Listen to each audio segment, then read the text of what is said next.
Ẹ̀kálẹ̀ ẹ̀yin tèmi lórí movie review segment la wà. Ẹ̀yin wo lẹ ti wo OKUTA ELA? OKUTA ELA ń show lórí Damilola OMOTOSOI TV. Damilola OMOTOSOI gangan fún ara rẹ̀ ló ṣe. Nínú movie yìí, a rí YETUNDE BARNABASI, a rí Damilola OMOTOSOI, a rí AFEEZ, a rí Yamufu, a rí Fẹ́mi Ọ̀yálọ́wọ́ ńbẹ̀. Nínú movie OKUTA ELA yìí. Nínú movie yìí la ti rí YETUNDE BARNABASI àti Damilola OMOTOSOI tó ń jẹ́ ọ̀rẹ́. So along the way, wọ́n pàdé àjọ̀nú kan tí yẹn ń béèrè ọ̀nà lọ́wọ́ wọn. Wọ́n jí pọ́ọ̀sì àjọ̀nú yẹn, wọ́n kówó kúrò nínú ẹ̀. Àtìgbà yẹn ni wàhálà tí wá bẹ̀rẹ̀ sí ní jálù àwọn fún wọn.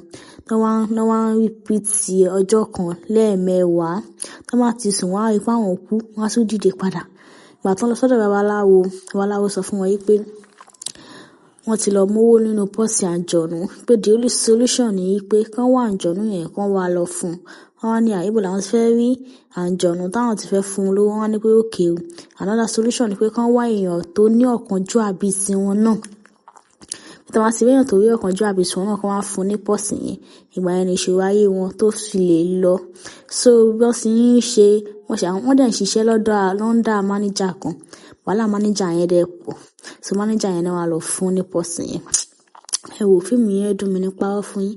Nǹkan tí mò ń sọ yìí kò lè yé yín àfi tí bá lọ wo fíìmù yẹn. OKUTA ELA lórúkọ ẹ̀. Orí Damilola OMOTOSOI TV náà ti ń show ẹ̀. Ó ń show lọ́wọ́lọ́wọ́ báyìí lọ wò. Nígbà kí movie yẹn lè yé yín. Ẹ ṣé gan ni o. Ẹ ṣé púpọ̀. Ẹ lọ wo OKUTA ELA o lórí Damilola OMOTOSOI. Bá dẹ̀ sí wò tán kẹ́ wá drop review nǹkan tẹ́ rí sórí movie yẹn. Bóyá ẹ like ẹ̀, bóyá ẹ like kẹ́ drop ẹ̀.